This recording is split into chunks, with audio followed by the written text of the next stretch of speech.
Assalamualaikum warahmatullahi wabarakatuh. Alhamdulillahirabbil alamin. Alladzi arsala rasulahu ma'al kitabil mubin wa dinil qawim. Arsalahu basyira wa nazira. Asyhadu an la ilaha illallah wahdah la syarikalah. Wa asyhadu anna Muhammadan abduhu wa rasuluh sallallahu alaihi wasallam la nabiyya ba'dah amma ba'd.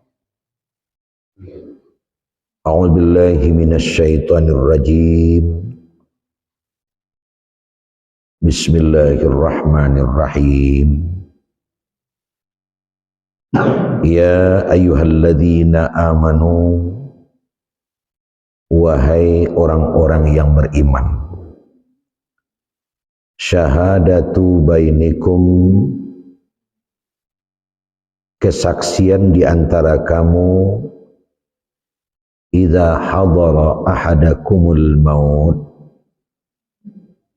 apabila telah datang kepada salah seorangmu kematian, hinal wasiyah, ketika berwasiat, Ithnani zawa adilim minkum, ialah dua orang lelaki yang adil di antara kamu. Au akharani min ghairikum, atau dua orang yang berlainan agama dari kamu. In antum darabtum fil ard, jika kamu berjalan di permukaan bumi. Fa asabatkum musibatul maut, lalu kamu ditimpa oleh musibah kematian. Tahbisunahuma min ba'dis shalah, maka tahanlah olehmu keduanya sampai sesudah melaksanakan salat. Fayuqsimani billah, lalu keduanya bersumpah dengan menyebut nama Allah. Inirtabatum, jika kamu merasa ragu. La nashtari bihi thamana, sumpahnya berbunyi, kami tidak akan pernah menjual ini dengan harta. Walau kana dza qurba, meskipun adalah dia karib kerabat kami. Wala naktumu syahadatallah, dan tidak kami akan menyembunyikan kesaksian Allah. Inna idzal laminal athimin, sesungguhnya kami apabila demikian, sungguh kami termasuk orang-orang yang berdosa. Yang kita baru saja baca adalah surat Al-Maidah ayat 106. Bapak, Ibu jamaah sekalian yang berbahagia, pertama tentu kita memanjatkan puji dan syukur kehadirat Allah Subhanahu wa taala. Karena yang pasti malam kini kita sedang menerima rahmat dari Allah. Setidak-tidaknya rahmat yang kita terima kini adalah rahmat hidup. Karena baca lihat baik ibu maupun bapa yang di kiri kanan ambo hidup sadonya. Alhamdulillah. Kita sengaja mensyukuri rahmat hidup iko bapak dan ibu. Karena hidup kita selagi makhluk manusia itu berbeda dengan makhluk lain. Kalau makhluk lain itu oleh Allah diciptakan, hidupnya adalah untuk kita. Allah sudah membuatkan surat keputusannya di dalam Al-Quran. Khalaqalakum ma fil ardi jami'a. Saya sengaja menjadikan segala yang di bumi itu semuanya adalah untukmu manusia. Jadi sapi, kerbau, kambing, ayam, itik, kayu, batu, tanah, air, itu semuanya dijadikan oleh Allah adalah untuk menyokong kehidupan manusia. Dan kita lihat sehari-hari Bapak dan Ibu, di utara dan selatan, barat dan timur, termasuk kita di Batu Pelano, betul-betul telah memanfaatkan itu semua.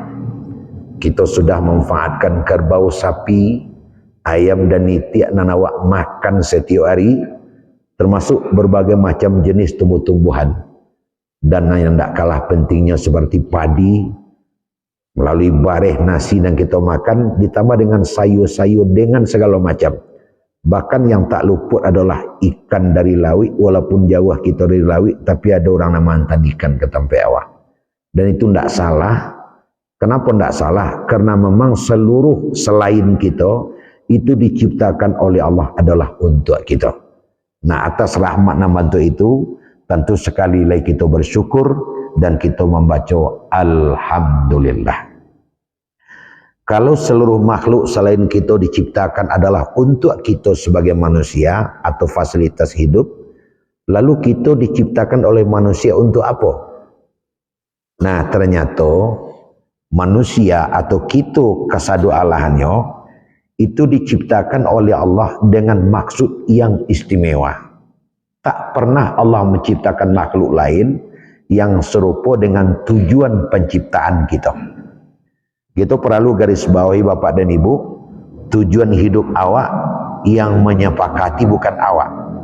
Jadi berkumpul nenek mamak sebatu pelano, penghulu-penghulu, datuk-datuk, boleh ayah ke pembuluh, boleh kata kamu pakai. Tujuan hidup itu adalah iko, tidak sah. Tidak sah.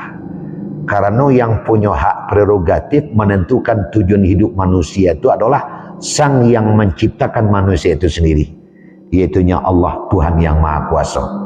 Lalu apakah tujuan hidup awak diberikan oleh Allah kepada awak?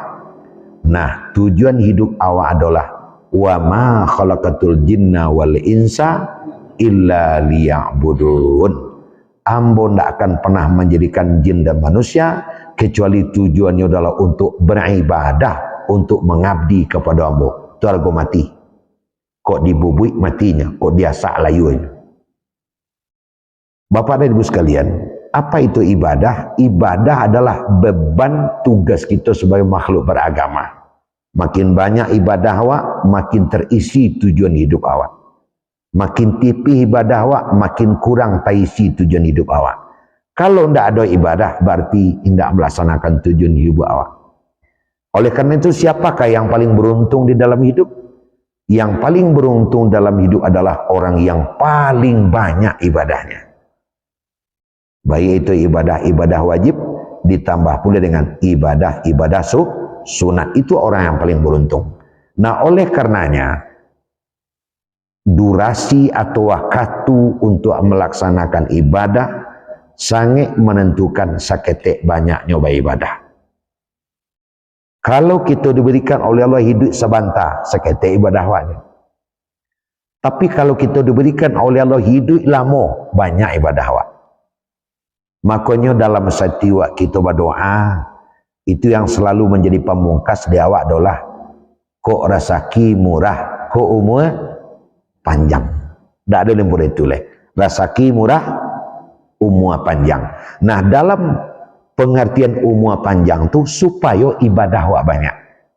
Nah, untuk itulah makanya dia awak masih dia berikan oleh Allah umur malam kini. Menandakan awak diberikan umur tu mah nyatonya kan tak ada nak meninggal seorang lah aja.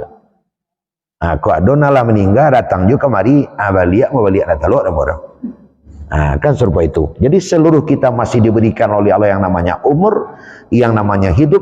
Akulah makanya awak bersyukur terhadap kehidupan yang masih diberikan oleh Allah. Akulah makanya apa Ibu?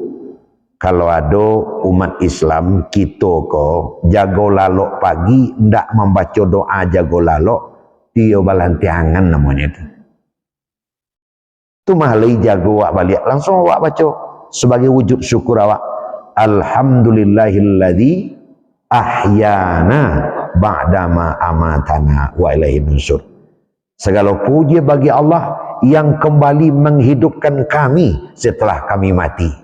Mati itu maksudnya lalok, hidup tu artinya jago. Sebab ada kawan-kawan kita sesama manusia lalok sanjo indak jago pagi leh, taruh barang kau. Ma, pak lah taruh, kecaknya. Atau pa, ma lah taruh. Atau mah awak leta sinta pagi tadi, alhamdulillah sampai magari kini li duit Jawa, makanya awak bersyukur kerana awak masih diberikan oleh Allah kehidupan, dan tentu ko ada sentang masih ada waktu pambilai, ko ada kurang masih ada waktu panambah, ada dosa masih ada waktu untuk beristighfar. Tapi kalau lah mati inqata'a amaluhu, putus kalau amal awak. Makanya sekali lagi ko ada awak nak lupa pagi tadi membaca doa jaga lalok, baca sekini alhamdulillahilladzi ahyana ba'dama amat wa ilaihi nusyur. Kemudian yang kedua, Bapak Ibu hadirin, kita berselawat kepada Nabi kita Muhammad sallallahu alaihi wasallam. Allahumma shalli ala sayyidina Muhammad wa ala alihi wa sahbihi ajma'in. Bapak Ibu hadirin sekalian, nan menjadi cancang tarah landasan pembahasan kita malam kini. Tadi ayatnya telah membaca surah Ali Imran ayat 106.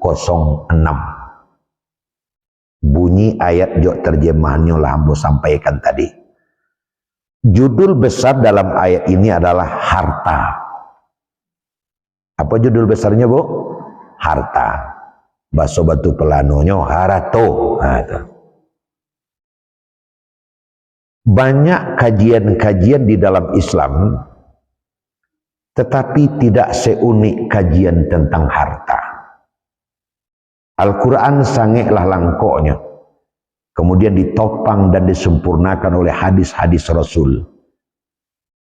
Tapi salah satu di antara bentuk dan model Allah berfirman di dalam Al-Quran itu pada umumnya adalah garis besar, global. Allah tidak bicara masalah yang rinci-rinci, tapi masalah yang besar-besar saja.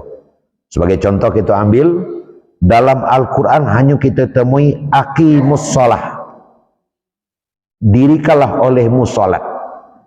Lalu baca cara melaksanakan salat, Quran tidak bicara. Itu hanya diterangkan oleh hadis Rasulullah. Sallu kama ra'aitumuni usalli. Salatlah kamu sebagaimana kamu melihat aku salat. Aisyah macam lihat Nabi salat, kemudian Aisyah menyampaikan kepada para sahabat, sahabat menyampaikan kepada tabi'in, tabi'in menyampaikan kepada tabi'in, menyampaikan kepada para ulama, kepada guru-guru, sampai kawak gini. Al-Quran cuman bicara masalah aqimus shalah, dirikanlah salat, baca cara sembahyang caliak Nabi. Kemudian kita juga temukan Al-Quran hanya wa'atuz zakah, bayarkanlah zakat. Aku nangka dizakatkan, bila kamu zakatkannya, bara jumlah harta baru dizakatkan, bara bagian harus dizakatkan. Quran tidak ada bicara, tapi itu diuraikan semuanya dalam hadis. Makanya Quran dengan hadis, Quran dengan sunnah tidak bisa dipisahkan. Quran cuma bicara kutiba alaikumusiyam, diwajibkan kepada kamu berpuasa. Tapi Quran tidak selengkapnya menjelaskan bagaimana cara berpuasa. Baca roba buku, baca roba sahur, baca ronyo dalam kita menunaikan puasa, asajo nandak boleh, an membatalkan, anan merusak, semuanya dijelaskan di dalam hadis. Makanya Quran ini hanya bicara masalah global, garis-garis gadang saja. Sebenarnya Bapak Ibu hadirin sekalian, itu menguntungkan juga bagi kita. Kalaulah Quran kau bicara masalah rinci serinci-rincinya, padahal kata Quran. Padahal kata Quran. Sedangkan laisa tabaiko Qurannya 30 juz, 114 surat, 6.326 ayat, ndak lo sadonyo apa Quran. Hanya anak-anak, orang-orang yang menghafal Quran yang cuma bisa apa Quran. Menyingajo dulu mapanya baru apanya. Itu Quran satabakonya. Coba kalau Quran itu membicarakan masalah serinci-rincinya, Masya Allah, ambo rasul 10 kali dipeko Quran, tabara tingginya Quran. Tapi ada hadis yang menjelaskan. Namun Bapak Ibu sekalian, menyangkut masalah harta, Quran bicara rinci. Khusus masalah harta, Quran langsung membicarakan sampai sedetil-detilnya. Itulah yang oleh Allah diuraikan dalam surah Al-Maidah ayat 11 tentang hukum waris. Apabila ada seorang yang meninggal dunia, maka ahli waris yang ditinggalkan berapa masing-masing dapat. Quran langsung turun tangan, Pak. Kalau di masalah-masalah lain, itu Nabi saja. Kalau masalah-masalah lain, tidak diuraikan dalam Quran. Tapi khusus masalah harta, tidak dilapeh dari Tuhan. Apabila seorang suami meninggal, ada anaknya, maka istri mendapat 1/8. Kalau ada anaknya, istri mendapat 1/8. Kalau tidak ada anaknya, istri mendapat 1/4. Anak laki-laki 2 kali lipat anak perempuan. Ya, makasih banyak. Itu diuraikan secara rinci dalam Al-Quran. Tentu ada sabuk juk karano bapak dan ibu. Bang kau sampai masalah ratu sampai mana Allah turun tangan. Aku masalahnya sangat sensitif. Ada 3 dalam ratu kok. Pertama menambah, nang kedua mengurangi, nang ketiga membagi. Mana paling payah Pak? Membagi. Menambah murah, mengurangi gampang, tapi tumbuh di membagi aja mengecek. Masya Allah. Samo baliknya jolas suang tuh kalaulah membagi itu. Sebab masing-masing pihak kok kali bagi-bagi malah cuma gadang dedet.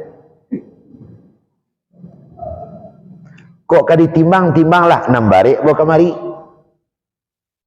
Sebab masing-masing kita baperangai samo apa dan ibu. Samo perangai kita sadonya. Kok taimpi nak dia teh. Tak kuruang nak di luar. Kok kang gantung dan gantung malah tapi ditandan pisang masak. Kok kang kuruang malah tapi di luar. Artinya apa? Bagaimanapun kita sebagai manusia, kita ingin tampil nomor 1. Ambo sabuin pangkanya sabuang di ibu ujungnya. Nan menjual anak maha, nan membali. Tu samo perangai wak sadut masuk ambo. Nan menjual pasti nak maha, tapi nan membali kalau dapat yo murah. Malah di murah kok Pak kalau dapat perai. Perai. Ambo pernah di Surabaya jok kawan 10 hari penataran namanya. Jadi lalu di hotel, kegiatan di hotel, istirahat di hotel, makan di hotel. Kalau makan di hotel semua tahu lah itu ke itu saya. Teragak lapi makan limu dia ketika bawah. Ambil taksi cik, pergi barampe. Laili mudia lah kata lah ke bawah. Alunya di makan gelamang gigi adalah hanya buat. Ada ujung tu lah, ada rumah makan Padang.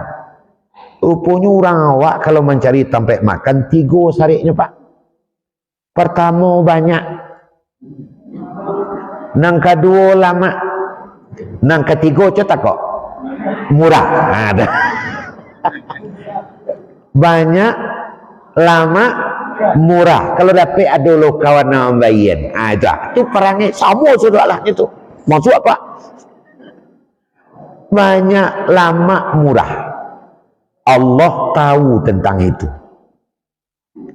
Dalam persoalan apa saja, awak tetap menginginkan tampil nomor 1 dan nampal yang beruntung. Kuntung saja ibu di tengah, lain tak ada tunggak di tengah. Ada di masjid lain, sampai ibu tu 2 bulan tak berkesapuan. Ambo tanya ke Pak Pengurus, bamang kau ibu tu sampai 2 bulan tak berkesapuan. Itulah buya, nyo sadang bagaduh, bakarusan mah, basakit nanti. Asaboknya tu Pak, asaboknya kalau buya, kalau kadi kemuko kan malu adanya.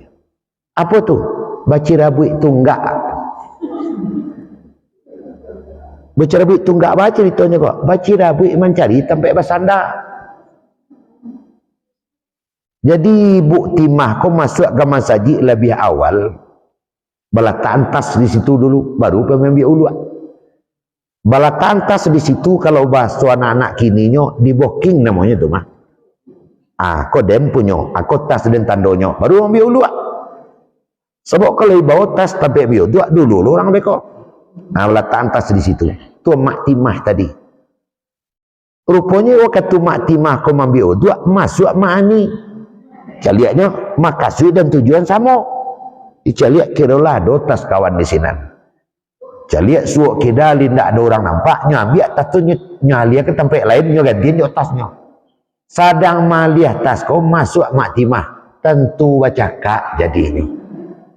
Sampai bakarusuhan, sampai basiarak tu mah 2 bulan dah bukan sapuan. Sabok tu baca rabu itu tunggal.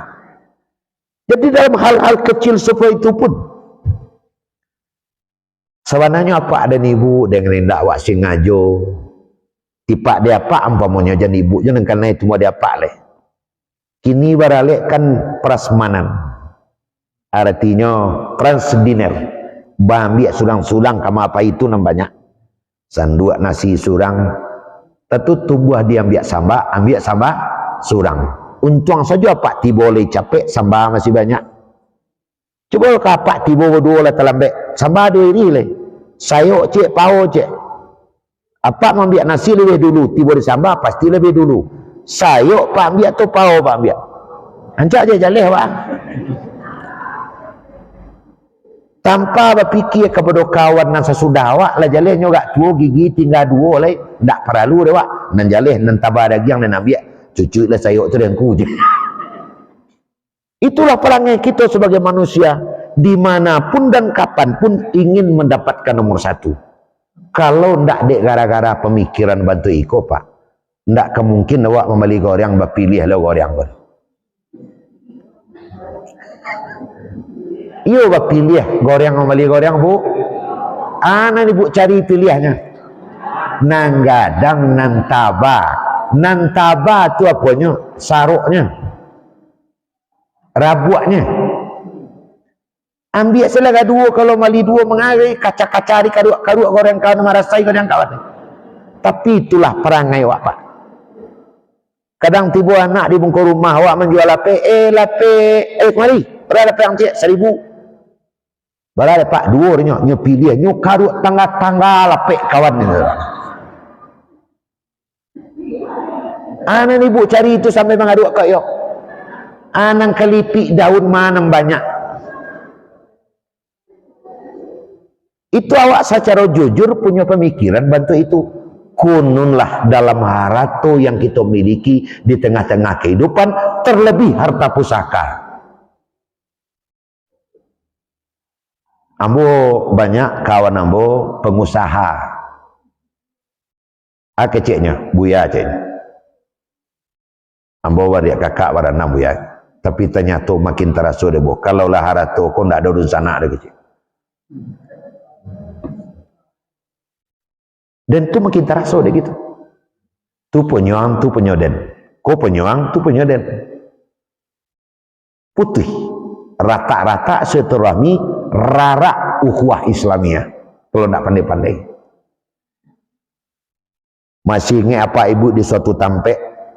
Seorang anak mengadukan ibunya ke pengadilan karena menggugat harta warisan yang ditinggalkan oleh ayah. Induknya yang gugat ke pengadilan. Tagak belum rumah waris. Induk yang melahirkannya digugatnya di pengadilan, entah balako sabok manang lu anak tapasulah induk sebelum hari angkat kaki dari rumah yang dibuat oleh suaminya sendiri. Coba bayangkan. Jadi wajar kalau kita cari di mana terjadi permasalahan di ujung tu heboh, di pangka kalau baca kak, sebalah kapun lah heboh pula, sebalah katih lah kaja-kaja, judulnya cieknya harta. Harta. Ba kondak ang sapua diang. Itu pokat nan cik tu keciknya nyu punya jadi awak menanam. Pada pokat cik tu ndak berdaun dah 3 tahun ndak buang. Banyak terjadi ribut dan heboh. Adik kakak berbunuh-bunuhan, mamak juga kemenakan ndak pakai sapuan, bahkan kadang siapa kadu mengaduan ke polisi, judulnya harta. Nah, adat basani sarak basani kitabullah, kita khusus Minangkabau arato kita bagi dua. Ada arato tinggi, ada arato rendah. Tumbuh di pusako, pusako tinggi, pusako rendah. Pusako tinggi boleh dikecekkan milik bersama. Itu dari mamak turun ke kemanakan, tidak boleh diperjualbalikan kecuali ada hal-hal nanti. Anan pusako rendah, pusako pencarian selama balaki bini. Ikulah arato yang harus dibagi secara arif dan jangan sampai menimbulkan permasalahan. Dibuat mensaji gereja nan tubuh. Lah ado mako menyeso, lah kanyang mako lapar. Maka Allah, bapak dan ibu. Celi ada di negara kok. Ada ni di kaja polisi, ada ni di KB, di KPK. Kalau Nabi Yusuf masuk penjara dulu, baru jadi raja. Kalau zaman kini jadi raja dulu, baru masuk penjara. Kalau Nabi Yusuf masuk penjara dulu, baru jadi pejabat. Kalau hari ini jadi pejabat dulu, baru masuk penjara. Apa sebabnya? Harta. Sebabnya harta. Tidak ada lebih pada itu. Makanya Allah langsung turun tangan, basonya harato harus secara rinci dan langsung menjalihkan ke Allah. Sehingga tidak ada lagi masuk pemikiran kontuk sianu. Tidak ada cerita lagi. Jalih. Kalau meninggal seseorang, maka ayah dan ibunya dapat 1/6. Tak bisa tambah, tak bisa dikurang. Allah yang mengecek. Makanya di negara kita, karena kita mayoritas umat Islam, harta bisa dibagi secara hukum Islam, maka ada nama nangahi, namanya pengadilan agama. Pergi ke situ. Ada bagi ada tua. Sehingga adik juga kak malah solega. Kalau awak saja kamu bagi, sawah dua piring, awak berdua dia kakak, anak sebelah kata yang biasa sebelah ke bawah dia. Ada cerita apa ada ibu? Ditinggalkan di ayahnya, ibunya lah mau meninggal, tinggal ayah selai ayah meninggal pula. Sebelum meninggal ayahnya bawa siai. Nama anak-anak pilihan kadang sebujang, anak-anak getek sedi, jang, yo ya, di, yo pak, dekat kemari. Abak, kok pendek-pendek umur dia. Satu-satunya yang tinggalkan kan Jawi kanya. Jawi itu berdua kalian punya tu. Pelihara lah lelok tuang kambang ni kan betino dia tu. Iyo ya, terima kasih ya. Ajan sampai sumber cakak Jawi kok. Apa ni pandai melihara tuang kambang. Rupa esok pagi meninggal ayahnya. Alatang orang menyanggut lah seminggu tentu jangan lah dua panel reda di anak kelang kemari kejadian si bujang ayah seminggu na lalu kala bawa siai bahasa Jawi dan siku tu punya wak berdua iyo dah hanya cali adiknya kau gak bengak gak ele alah mulai main di sini pak jadi kini deang adik deden kok terlebih kang dawa ada sebut kuah tertunggangkan nasi kena makan juga nah baca jaleh wak Jawi nasi kuah kok bagi dua sekadek kemungku punya sekadek kalakang punya dan linda ba tu dah biarlah ambo di belakang bukan dia udah ada ang dia tu dan sayang kang sebelah kemungku kang anak bagi limang ciri biar dek den lah terima salah ayo dah terima kasih banyak dah. Ada misuk ke barangkit ke Pekanbaru lah itu anak-anak Pekanbaru tu kakak tu uniang anak Kamalayan tu yang tu kecil. Ayo dah. Sebulan 2 bulan mengengkeng lah dia kau ambil rumput. Ada kawan mengadu di ang Jawi punya berdua tu kakak si bujang dia do mengirim beli rumput pulang tu. Tak ada dah bodoh ang aja. Jawi punya berdua mali rumput yang seorang saja. Telepon kakang tu cak duduk lelok je. Bantuanglah buruk lah sama Jawi bantuang pandai membiak rumput panjang sih. Telepon kakaknya, kak pulang kak. Wah, ada masalah Jawi belum selesai. Kalau selesai dulu, pokoknya kak pulang. Tak pulang kak ada yang panggang Jawi kau je. Pulang kak. Apa tu masalahnya? Habis itu dah je. Jawi kan wak punya wadud. Ambil rumput dan saya. Udah tak ada mengirim balik rumput pulang dah. Pasti ada orang yang mengadu kang. Pasti ada orang yang mengecek kang. Angli tahu. Orang tujuannya bahas supaya wak bercakap. Bahas supaya wak pacah. Jangan kanai beko dek masuk asam garam dari orang. Jawi lah wak bagi. Di tekanan ada yang pemagian 3 bulan yang lalu sudah ayah meninggal. Laidah. Tu. Ia sebelah mungku punya wak, sebelah kalakang punya dah. Batanya orang gang cek, nan makan nama adang. Ia nak makan sebelah ke mungku dah. Berarti jauh yang nak makan tak Jawi dan Jawi dan ciri dia kecek. Nah, dek jauh yang nak makan maka wang ambil rumput. Tapi kalau terciri itu Jawi dan malah ciri Jawi dan ambil untuk ke pupuk lado orang. Li jaleh celama angin wak manongan sebenarnya orang tu supaya apa cakap dia ni. Pembagian wak lah pas. Ang dek li di rumah dan mungko dang ang jadi rumput. Layo dayah kalau tekanan orang tu mulai dari kini siap mengecek jangan dangah. Ya dah akan nampak depan. Kalaulah tubuh dia membagi nan bodoh makanan jadi. Setahun sudah itu beranak Jawi kau.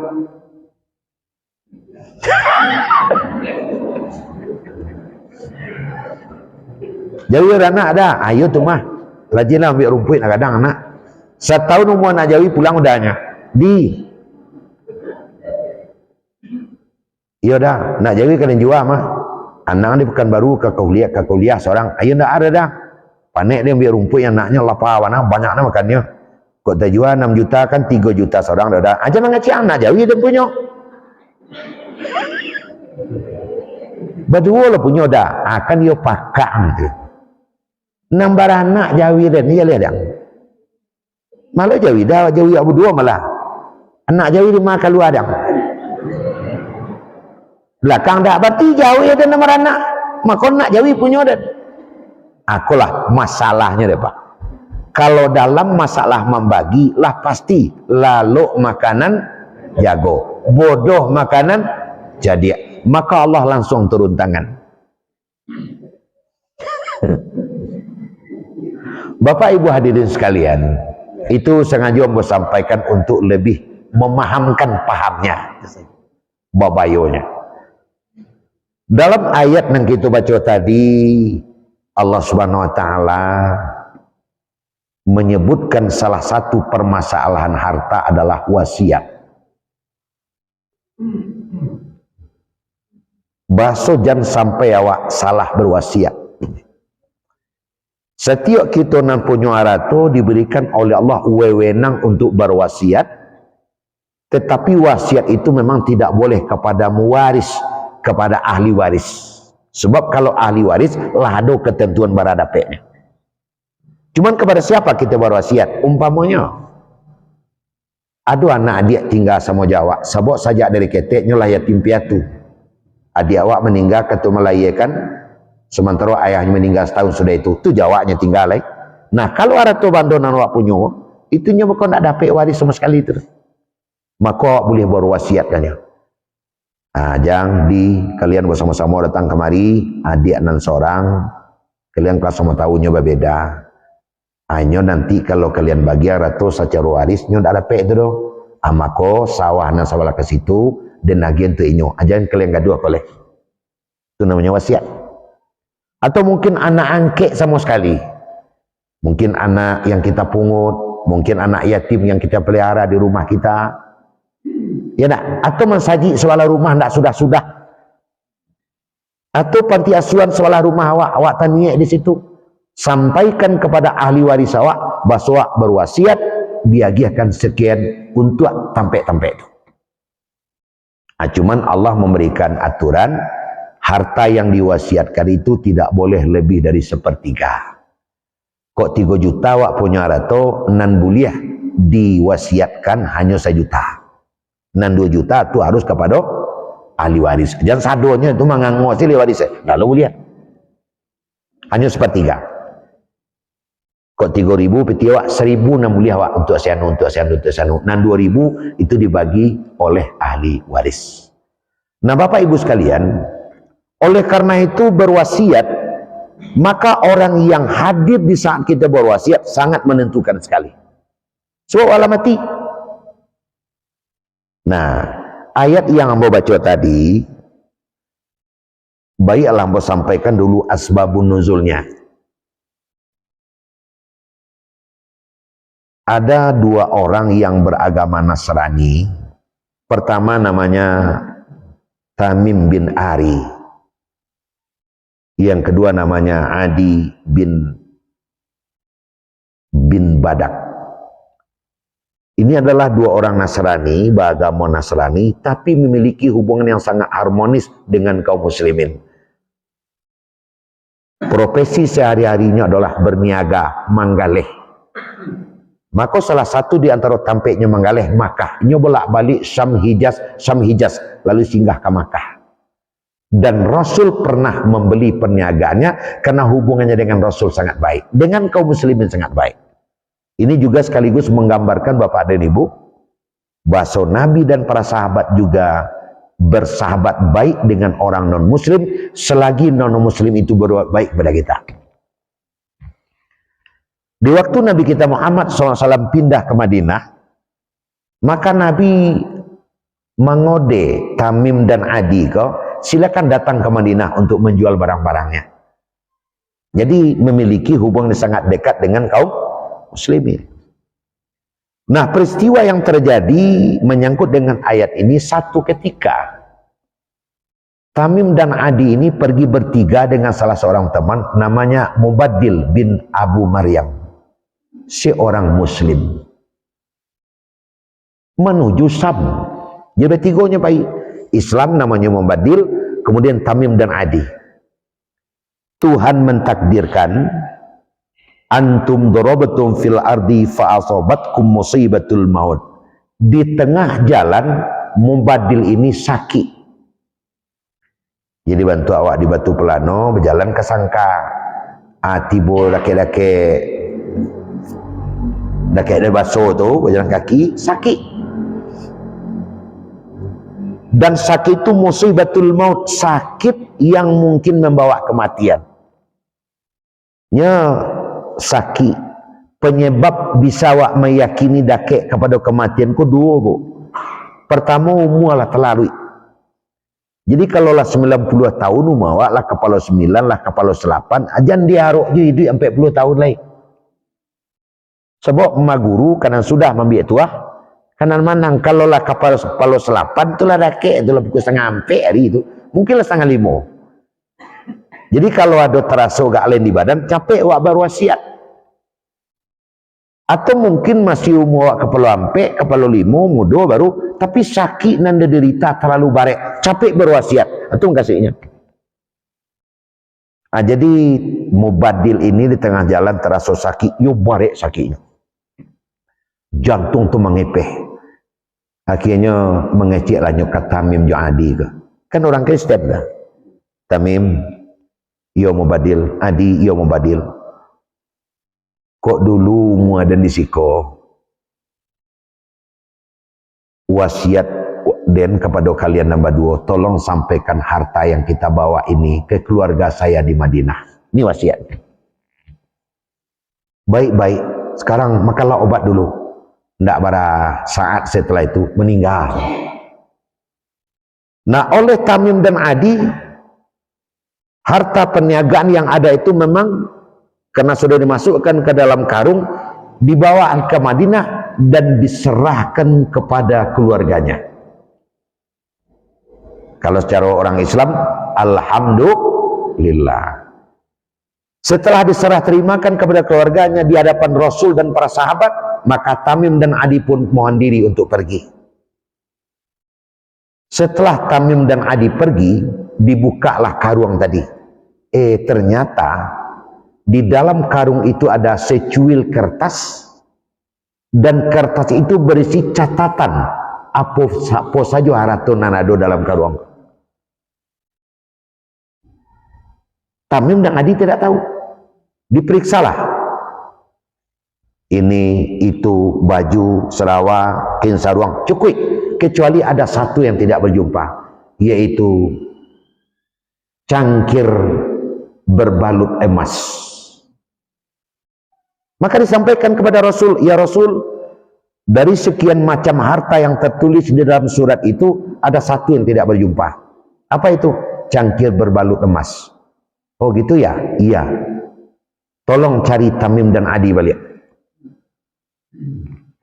Dihadirkan Tamim dan Adi. Adi mengatakan, kami tidak tahu. Kami hanya menerima dari Mubadil karung yang sudah diikat. Jadi apa isinya kami tidak tahu.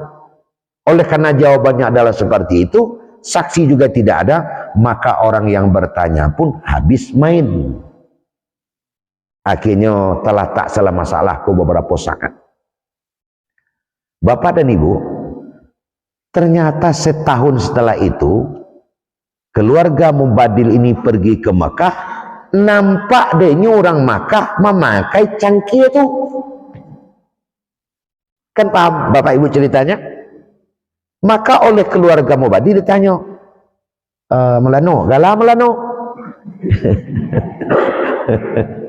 Sagalanya, Melano, di mana Melano dapat cangkir kau? Ambo bali dari si Tamim. Bali dari si Tamim. Oh begitu. Baiklah kalau demikian, makasih banyak. Ini mau jual lagi nih. Iya mau jual balik. Di balinya lah balik. Cangkir tu dan Melano namu apa lo menjual sampai di rumah.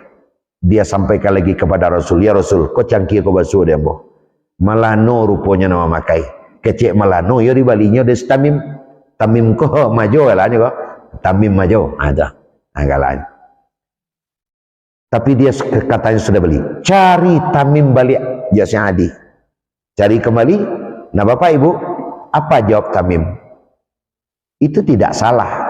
Memang Melano membeli dari ambo. Tapi cangkir itulah ambo bali dari Mubadil. Sebelum dia mati, sebelum dia meninggal. Ambo tidak menyangkut kalau dalam catatan itu masih ada. Nandale barang itulah kami balik. Makanya yang bertanya juga habis main. Kan bisa saja itu. Ambo menyangkut tidak ada. Ambo menyangkut tidak tertulis dalam catatan.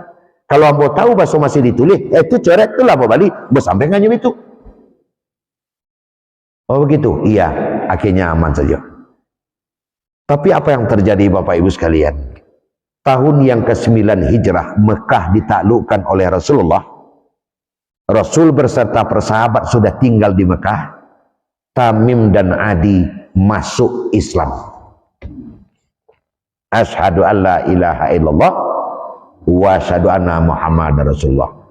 Setelah dia masuk Islam, apa yang terjadi? Nah inilah dia Bapak dan Ibu. Kapasisi katarusan lalu tarik ke muko-muko. Sebelum kaji ke ditarikan ancak guru minum pulau. Hai kicas kata.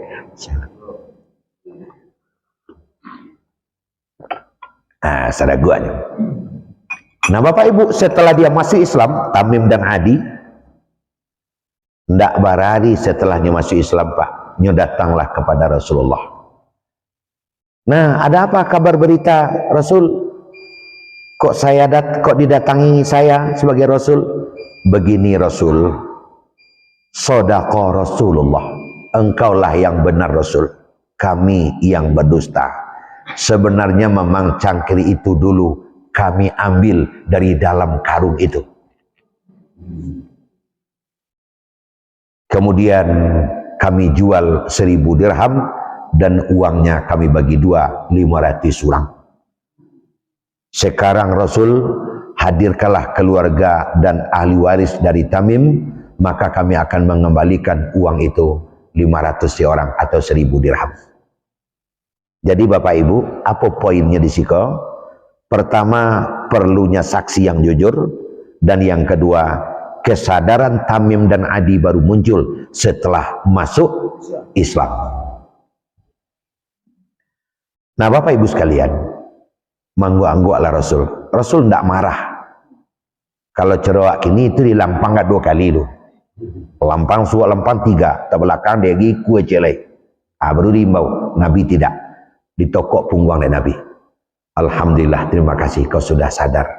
Dan apa yang kau lakukan sudah kau bertobat dan kau sudah mengembalikan kepada pemiliknya. Jadikan ini pelajaran, dan sekarang kepercayaanmu adalah Islam.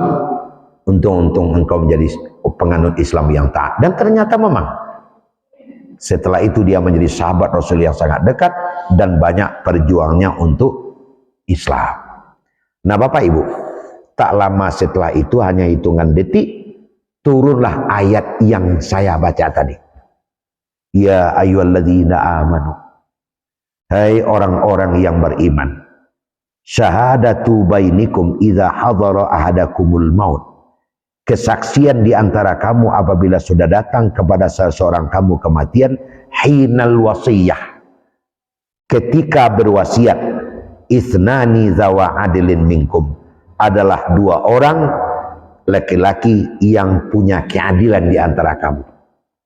Akunya 2 orang laki-laki yang punya keadilan, atau 2 orang laki-laki berlainan agama ketika kau pergi musafir. Betul nanti jadi tahbisunahuma min ba'di sholah, namun berwasiat itu kau tunggu setelah sholat. Kalau dia muslim, sholat secara Islam. Kalau dia Kristen atau Nasrani, sholat secara Nasrani. Setelah sholat dilaksanakan, sembahyang dilaksanakan, baru diadakan acara kesaksian atau menjadi saksi. Nah Bapak Ibu, ini ayat juga dilandaskan atau dijadikan landasan oleh Rasulullah, oleh para sahabat, mengambil kesaksian adalah sesudah sholat.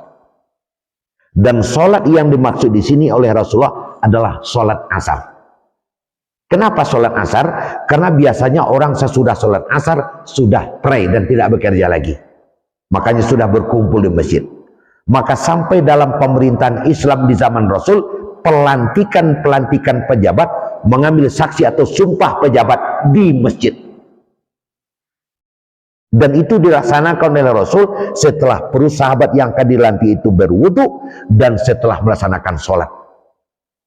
Nah Bapak Ibu hadirin sekalian, kita dapat langsung menangkap, karena bersumpah bahwa tidak akan melaksanakan hal-hal yang menimbulkan dosa, dan karena melaksanakan kerjaan dan amanah sejujur-jujurnya, itu sangat ditentukan oleh iman. Dan kalau disumpah sesudah berwudu dan sesudah sholat pula di masjid pula tempatnya, yakinlah pasti ada pengaruh. Manggege boleh tuh. Makanya saya Bapak dan Ibu yakin sekali kenapa Rasulullah mengadakan bai'ah atau perjanjian itu di masjid. Karena Nabi kita Muhammad SAW menginginkan agar sumpah tidak dilanggar. Nah, itu gunanya. Berwudu sekurangnya. Tapi kalau itu janji atau saksi di aduan di tepi jalan, atau di tengah pasar, apalagi sudah mabuk-mabuk, tentu tidak akan ada arti sama sekali. Itu maknanya. Jadi Bapak Ibu dan sekalian, kalau wak berwasiat, kalau ada tua banyak makin para luas wasiat. Tapi kalau ratus ketek mungkin tidak masalah benar. Tapi kalau umpamanya sawit 150 hektar,